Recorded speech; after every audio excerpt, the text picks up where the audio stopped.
welcome to Women of Worth, the podcast where we dive into topics that inspire, empower, and uplift women around the world.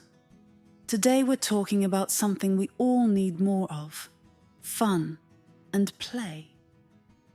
Let's face it, adulthood is often filled with responsibilities, deadlines, and to-do lists. But what if I told you that prioritizing fun and play isn't just a luxury? It's a necessity for your mental health, creativity, and overall happiness. Whether it's dancing like nobody's watching, building Lego castles with your kids, or joining a theatre group, play can transform how you see and experience life. In this episode, we'll explore why fun and play are essential in adulthood, especially for women. We'll discuss the benefits of role play, creative hobbies, and even a little silliness. Plus, you'll hear real-life stories of women who found new confidence, stronger relationships, and greater joy through play. So, if you're ready to bring a little more joy and creativity into your life, hit that like button, subscribe to our channel, and don't forget to tap the bell so you never miss an episode. And tell us in the comments, what's your favorite way to let loose and have fun as an adult? Let's inspire each other to play more. All right, let's jump in and rediscover the power of play together.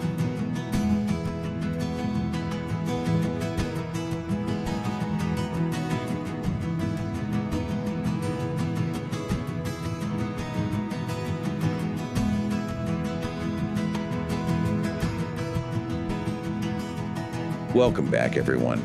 We're diving into something today that you might not expect. It's all about fun and play, and not just for kids. We're talking about how important this is for adults, and especially for women. Really interesting stuff. Yeah. We're looking at this article, Rediscovering Joy, the importance of fun and play in adulthood for women. Oh, I'm intrigued already. It's got some really cool insights about the benefits of play. Things like, less stress, more creativity, even better relationships. And while we go through this, I want you to think, when was the last time you just let loose and had fun? Seriously. Such a good question. And the article actually, it really tackles this head on. It's not saying, oh, play is a luxury, Right. It's saying play is actually crucial for how we grow up as adults. It's essential, yeah. Essential. And there's science behind it too. Like studies show that when we play, our brains release these endorphins, and those are what make us feel good, Yeah, that's awesome. So our brains are like rewarding us for having fun. Exactly. Like a little pat on the back. But it's more than just feeling good, right? Right. The article talks about how play makes us more creative too. That's what I was thinking. It wakes up the parts of our brains that are in charge of creative thinking, helps us solve problems better, come up with new ideas. So it's not just about being an artist or something. No, not at all. This kind of creativity, we need it everywhere, at work, at home, everywhere. They had this really interesting story about Maria. She works in this corporate job, and she started doing these game nights with her friends just as a way to de-stress. Right. And it helped her so much. Not only did she become closer to her friends, but she could approach her work in a totally different way, way more creative and just lighter. Maria's story is the perfect example because the article's big point is making time for fun. It's not selfish. No, it's self-care. Exactly. And it's extra important for women because, let's be honest, we're usually juggling a lot. So true. It's like hitting that reset button, Yeah. for our minds and our bodies. It prevents burnout, makes you more resilient. It's so important. It's about giving yourself permission to have fun and to express yourself. There's this other woman, Leela. She's a mom of two. Okay. And she found this incredible sense of freedom. She found herself again through dance classes. Wow. It was her outlet, Something just for her, not tied to being a mom or a wife.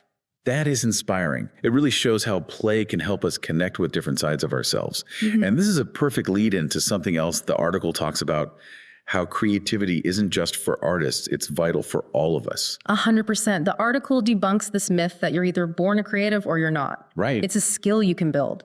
And it's crucial because it helps us look at problems in new ways.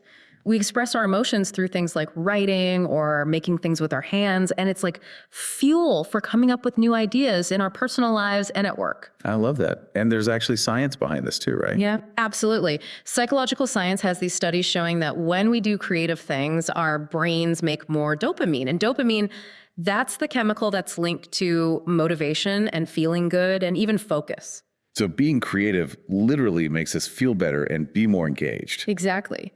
Which is why nurturing that creative side is so important. And you know what? This ties in perfectly with something else the article explores, role-playing. Role-playing. Yeah. I know some people think, oh, that's for actors or that's just games. Dungeons and Dragons. Right, exactly. But this article shows it's way more than that. It's powerful stuff. So how so? Well, it's like a tool for us to grow and understand things better. Okay. We get to explore different situations, but in a safe space, almost like practicing in our minds for real life. So how would that work in our everyday lives? Okay, think about relationships. Role-playing can actually help us communicate better. Oh, interesting. Partners can step into each other's shoes, see things from a different point of view, and practice working through disagreements in a healthy way. Like building empathy. Yes. And at work, they use role-playing all the time for training. It can help people become better leaders, prepare them for tough conversations, even build their confidence when they talk to clients. I see. The article had that example of Zoe, right? Zoe, yes. Who did these role-playing exercises at work. And it helped her so much when she had to deal with difficult clients in real life because she had practiced. Exactly. It's like a safe space to try things out, you know, build that confidence to face real-life challenges. I love that. It really makes you rethink play and fun, doesn't it? Yeah. And the article goes even further. It talks about how play is good for women in every way, not just mentally and emotionally, but physically too. Right. It's not just in our heads. Yeah. Like doing things like hiking, yoga, even just dancing around your house. These can help your heart, give you more energy. Make you feel more alive. Exactly. And it's not just about how we feel physically. Play also strengthens our social connections, which is so crucial. So important. Feeling connected. Right. And being part of a group, whether it's a game night, a sports team, volunteering. Love those. These can help us feel like we belong and fight those feelings of being isolated.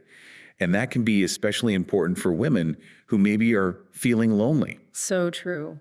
And of course, we can't forget the mental health benefits, right? We touched on them a bit before. Play helps us deal with anxiety and depression because it shifts our attention to what's good and fun. It's like a mental detox. I love that, a mental detox. Right. And it lets us connect with our inner child. And even more, play helps us develop important skills even as adults, like empathy, critical thinking, being able to adapt to new situations. We're always learning. Always. It's like our brains are constantly growing through these experiences. And this isn't just like, you know, a nice idea. There's actual proof of this. Right? Oh, yeah. The American Journal of Play has published all this research showing that adults who make play part of their lives, their brains are actually better at adapting and changing. So play is not just fun. It's keeping our brains young. Keeps those brains flexible. This is amazing. It makes you want to go out and play right now. Right. But I think a lot of us struggle with actually making time for it. I know. Life gets so busy, so many responsibilities. Fun just ends up at the bottom of the list. It happens to the best of us. It does. It really does. But the good news is this article, it actually gives us some solutions. Okay, good. Real practical stuff we can actually do to get more play into our lives. I'm listening. I think we all need that. For sure. So they really stress that we need to schedule playtime. Schedule it. Yeah. Just like we put meetings and errands in our calendar, play needs a spot too. It can't be an afterthought. That makes so much sense. Otherwise, it just gets lost in the shuffle. Exactly. So think about setting aside like one night a week just for something fun. Okay. A game night with friends, a pottery class, anything that brings you joy. And the key is to make it regular, like a standing date. I like that. A ritual of fun. Yes. And another thing they talk about is trying new hobbies. Oh, we can branch out a bit. Exactly. Doing something new, it keeps your mind engaged, sparks that curiosity, and that's what fuels creativity and growth. It's not just sticking with what you know. It's about being a beginner again, being open to new stuff. Right. Think about taking a workshop on something you've always wanted to learn. Oh, I like that. Painting, gardening, a new language, whatever gets you excited. So many options.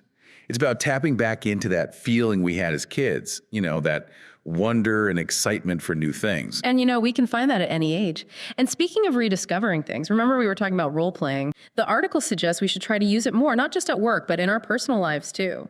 So not just for training, but for our relationships. Exactly. It can be an amazing way to practice those tough conversations, say how we really feel, what we need, even just have fun trying out different situations with the people we love. That's cool. It's almost like bringing a playful approach to something that can feel really serious. And one last thing I thought was really neat. They highlight the power of traditions. Traditions? Yeah, like those special things we do over and over that bring us joy and make us feel close to people. Like rituals that celebrate fun and being together. Yes. Think about having annual costume parties, themed movie nights, Yeah. or even just a regular picnic in the park with your loved ones. It becomes something you look forward to. And those traditions, they can change as we change, right? Of course. Add new ones, try different things. It's like weaving together the story of our lives with these shared experiences. Beautifully said. They had this really heartwarming story in the article about Clara. She's a super busy executive, but she makes it a point to spend weekends building forts and baking with her kids. Aww. It became this tradition that not only helped her de-stress, but it was a beautiful way to bond with her family. That's so sweet. It shows that play doesn't have to be this big, complicated thing, right? Yep. It's about finding those small moments of joy that connect us with ourselves and the people around us. And sometimes it's just giving ourselves permission to let go a little, be silly, tap into that playful energy that's still inside all of us. This has been so eye-opening. I feel like I have a whole new perspective on play. Me too. It's something we often forget about as adults, but it's so important for our happiness and well-being. It's not just about adding more fun things to our to-do list. It's about approaching life with that sense of curiosity and wonder. Being open to the unexpected. This episode has given me so much to think about. I'm already trying to figure out how to bring more play into my life. I love that. I encourage everyone listening to do the same. What makes you feel truly joyful? What makes you feel alive? Make time for that. And remember, making time for fun and play, it's not selfish at all. It's taking care of yourself. And when we do that, we're actually better for everyone around us. We're more energetic, more creative, more connected. So as we wrap up this deep dive into play, I want to go back to that question we asked at the beginning. When was the last time you really, truly let loose and had fun? Just for the pure joy of it. It's tough, right? We get so serious as adults. But like we've been talking about, play isn't just about having a good time. It's so much deeper than that.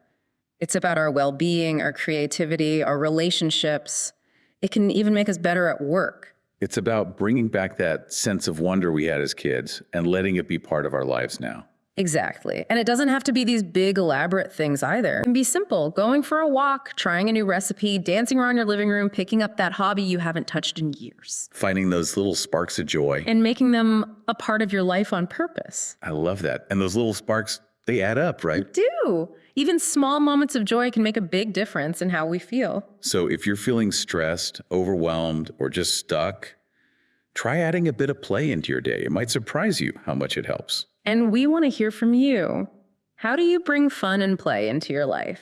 Share your tips in the comments. We're always looking for new ideas. And if you enjoyed this deep dive, don't forget to like and subscribe and share it with your friends. Yes. And let us know what other topics you'd like us to explore. We're always excited to dive into something new. Until next time, remember, Yeah. make time for play. It's not a luxury. It's essential for a happy life. Couldn't agree more. And on that note, I'll leave you with this. If you had just 30 minutes every day to do something purely for fun, what would it be? Think about it. So until next time, stay curious and keep learning.